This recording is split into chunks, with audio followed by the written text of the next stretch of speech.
Maestra Rina Lazo, qué grata experiencia haber trabajado al lado de personajes históricos del país como Diego Rivera y Frida Kahlo. Maestra, cuéntenos de su experiencia, de los recuerdos esos gratos que más le vengan a la memoria. Bueno, realmente el haber trabajado con un genio como era Diego Rivera fue para mí lo mejor que pude haber recibido de la vida.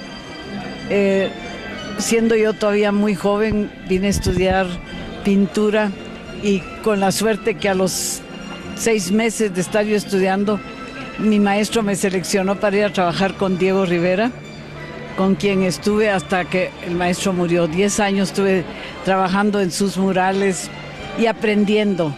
Y también entonces me entusiasmó el muralismo y yo empecé a trabajar en pintura mural. Todavía tuve la oportunidad de que él la pudiera ver, que él pudiera opinar, y eso me estimuló para seguir por ese camino del arte público durante mi vida.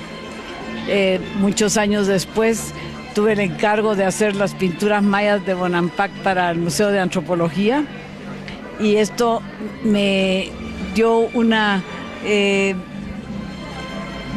meta, que realmente el reconocer nuestras raíces y darlas a conocer y mostrar al público lo grandes y lo importantes que han sido y que deben fortalecernos para sentirnos mexicanos, para sentirnos dignos de seguir trabajando, pues me hizo pintar un mural para el Museo Nacional de Antropología en la Sala Maya, que me ha llenado de satisfacción. Me inspiré en el Popol Vuh y ahora estoy trabajando en un mural que le llamo El inframundo de los mayas. Mi interpretación de cómo el pensamiento de los antepasados era distinto al que ahora tenemos del más allá. Maestra, ¿hasta dónde la influencia de estos extraordinarios pintores, hasta dónde Rina ha retomado esas enseñanzas de los grandes maestros que ahora pudieran estar plasmados en su obra pictórica? Pues yo pienso que esos grandes maestros que iniciaron el movimiento pictórico mexicano fueron los que captaron toda la esencia de la revolución y lo llevan al arte. Y yo creo que esa fue una gran enseñanza, porque nosotros debemos captar lo que está sucediendo hoy día en el mundo y también debemos llevarlo a nuestra expresión artística. De una u otra forma es necesario hacer notar a la gente en general lo que está pasando para que cada uno retome con sus propias armas, con sus propios sentimientos, la lucha para la justicia en el mundo, que hace mucha falta. Justamente ese punto, maestra. Diego Rivera, David Alfaro Siqueiros, José Clemente Orozco se comprometieron con su arte, enfocado hacia las causas sociales, hacia los movimientos sociales. ¿Qué sucede en estos días con el muralismo en México?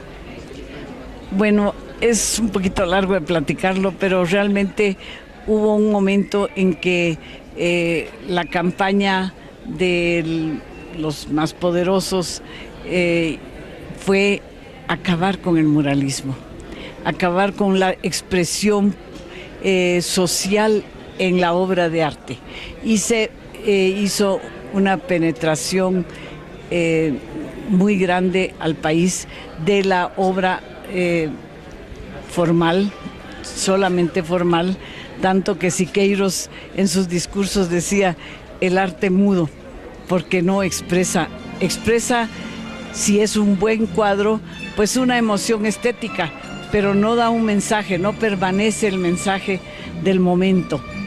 Y pues eso en realidad se está combatiendo en todo el mundo. Hoy vamos a tener un congreso en Guanajuato en estos días y va a ser sobre el muralismo. ¿Qué pasa en el mundo con el muralismo? Porque no acaba.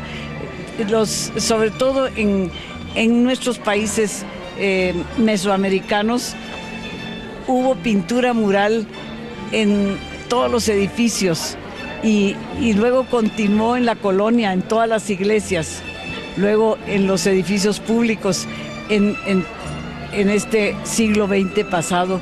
Y no podemos dejar que se siga expresando lo que sucede en el mundo en la futura obra de arte. Finalmente, maestra, ¿considera usted que la situación política tan grave que está pasando en México debiera quedar plasmada en la pintura? Pues yo creo que sí, si no esa situación, pues sacarla de esa situación, pero debe de plasmarse, es la historia no se puede negar y la historia es lo que se ha pintado en todas las culturas. Se pintaron a los príncipes mayas en sus batallas, quién ganaba, quién perdía, se pintó en las iglesias la religión, los dioses, entonces no podemos dejar de pintar. Y hoy día el que inició la pintura de la clase obrera fue Diego Rivera. En Detroit él pintó y él lo reconocía que era uno de sus mejores murales, el de Detroit, porque ahí pinta él al obrero como el héroe del muro. Él pinta a la máquina en segundo plano y el producto en tercer plano. O sea que es la primera vez en la historia de la humanidad que se pinta al héroe, que es la clase obrera, no al dominante, no al príncipe, no al rey y no al dios.